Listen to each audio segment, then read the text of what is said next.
Today is Monday, March 21st. What to know about the latest fighting in Ukraine, Russia's latest demands, and new numbers from the United Nations. Also, what to expect as a history-making Supreme Court nominee faces a grilling on Capitol Hill. Plus, the federal government's weather forecast for spring, how a union strike in Canada could impact the supply chain here in the U.S., and the end of an era for daytime TV. Welcome to The Newsworthy. All the day's news in around 10 minutes. Fast, fair, fun, and on the go. I'm Erica Mandy. Thanks so much for being here. You ready? Let's do this. Well, over the weekend, Russia launched more attacks against the Ukrainian people, and not just the military. That's according to authorities both in Ukraine and here in the United States, even though Russia is still denying any violence against civilians. In one of the most recent attacks, Ukrainian officials say the Russians bombed an art school in Mariupol, where hundreds of people were hiding out. Remember, that's the same southeastern port city where a bombing happened last week at a theater that was also being used as a shelter. It's not clear how many people survived or were killed in either attack, and officials say there could still be civilians trapped under the rubble. Food, water, and electricity have also run low in Mariupol, and fighting has kept humanitarian convoys out. Russia demanded that Ukrainians lay down their arms in the city and surrender to Russian authorities by this morning. But Ukraine rejected that offer. So for now, Mariupol is still in Ukraine's hands, but surrounded by Russians. The death toll is still rising on both sides, with thousands of people killed. On top of that, the United Nations says more than 10 million Ukrainians have been forced to leave their homes, with about 3.4 million fleeing the country since the invasion started less than a month ago. And it's possible some were taken unwillingly. In one of the more disturbing reports to come out of this war, some Ukrainian officials say thousands of people are being forced into Russia, and one Ukrainian lawmaker says they're being taken into concentration and prisoner camps.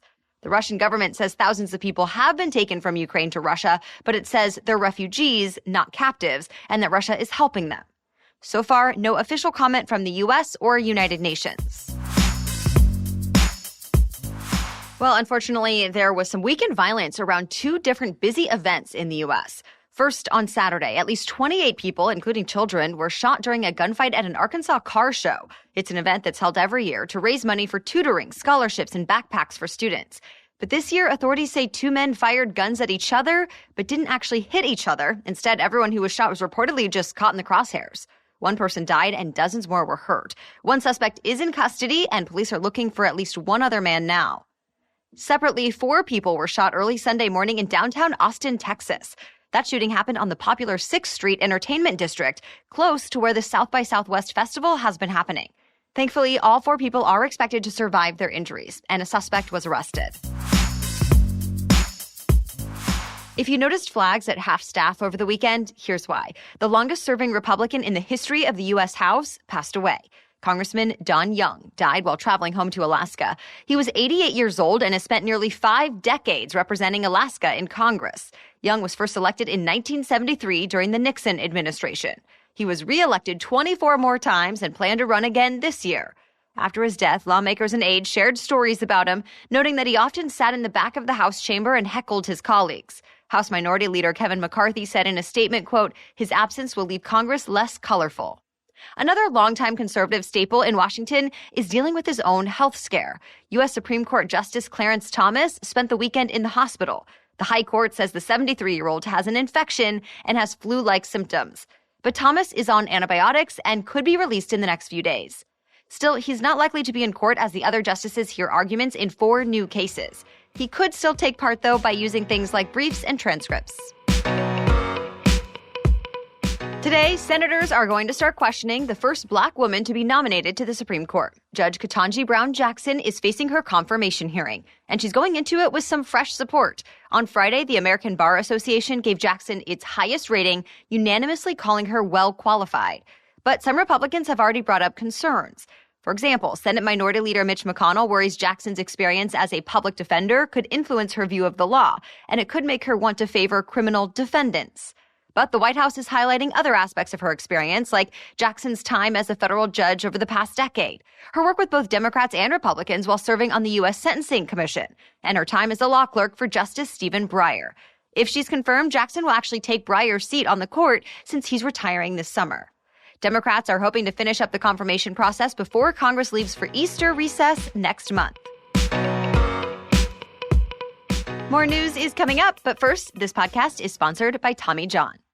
I'm thrilled to tell you about Tommy John because my absolute favorite pair of lounge pants are my Tommy John lounge joggers. I first bought them thanks to a close friend's recommendation while I was still pregnant. I knew I would want something super cozy after having the baby, so I was on the hunt for the most comfortable lounge pants out there that still made me feel stylish and cute. And Tommy John's lounge joggers lived up to the hype. I now wear them pretty much every day.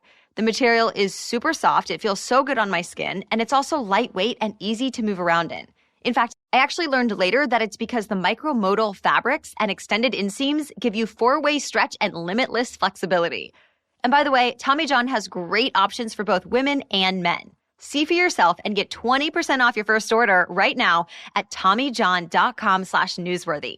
Shop TommyJohn.com/newsworthy for 20% off. TommyJohn.com/newsworthy. See the site for details. Spring has sprung.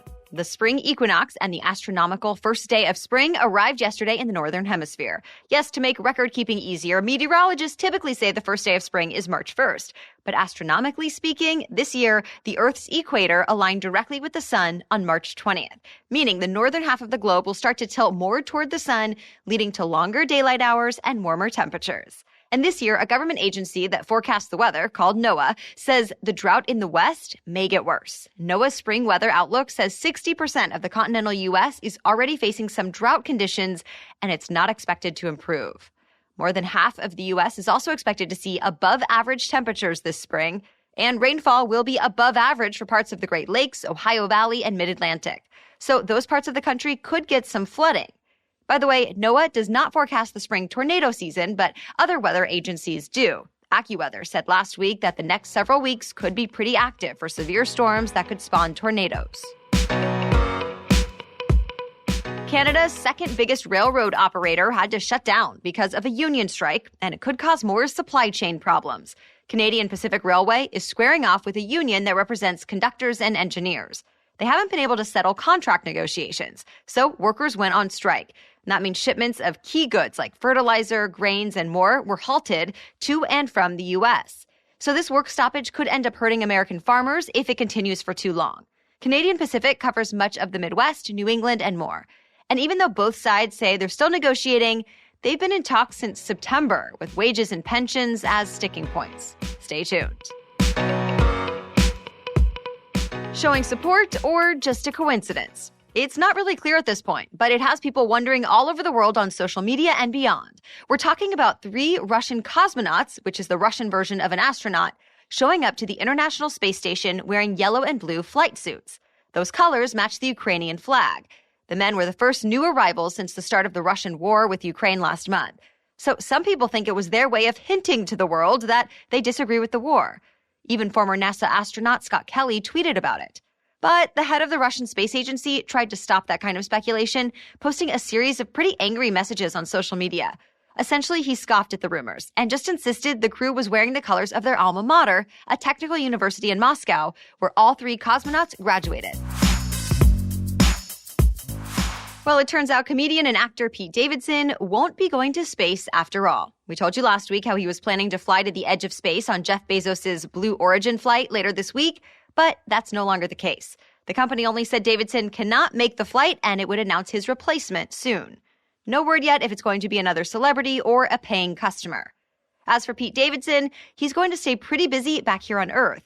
He's still a cast member on Saturday Night Live, plus he's filming a new movie and is reportedly working on a new TV show, too. And he's in the middle of an internet feud with Ye, the rapper formerly known as Kanye West. That's actually gotten Ye into some trouble lately. As Variety reports, the Grammys just dropped him from the performance lineup because of, quote, concerning online behavior.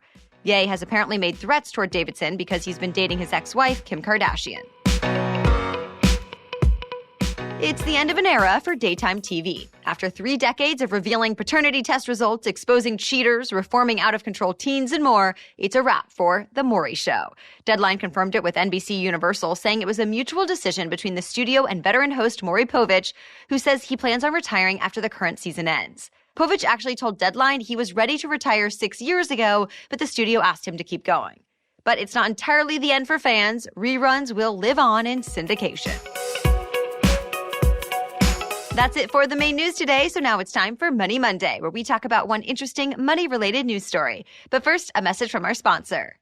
I'm so excited to tell you all about our new sponsor, Pampers. So if you've been listening for a while, then you know I'm a first-time mom. And as parents, we are forced to learn fast. And the latest thing I've learned is that my baby and I both love Pampers Cruisers 360 Fit diapers.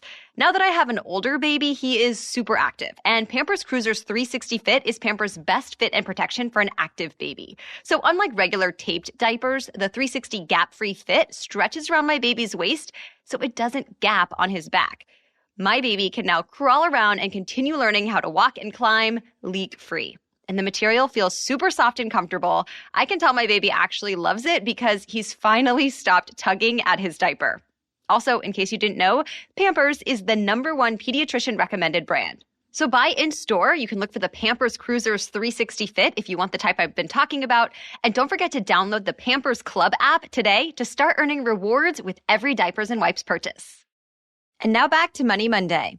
It's good news for most people with medical debt. Most medical debt will vanish from credit reports soon. 3 of the country's biggest credit reporting agencies announced they're wiping around 70% of medical debt from Americans' credit reports. This is a big move since negative marks on a credit report impact the all-important 3-digit credit score that's usually key to getting mortgages, car loans, and more.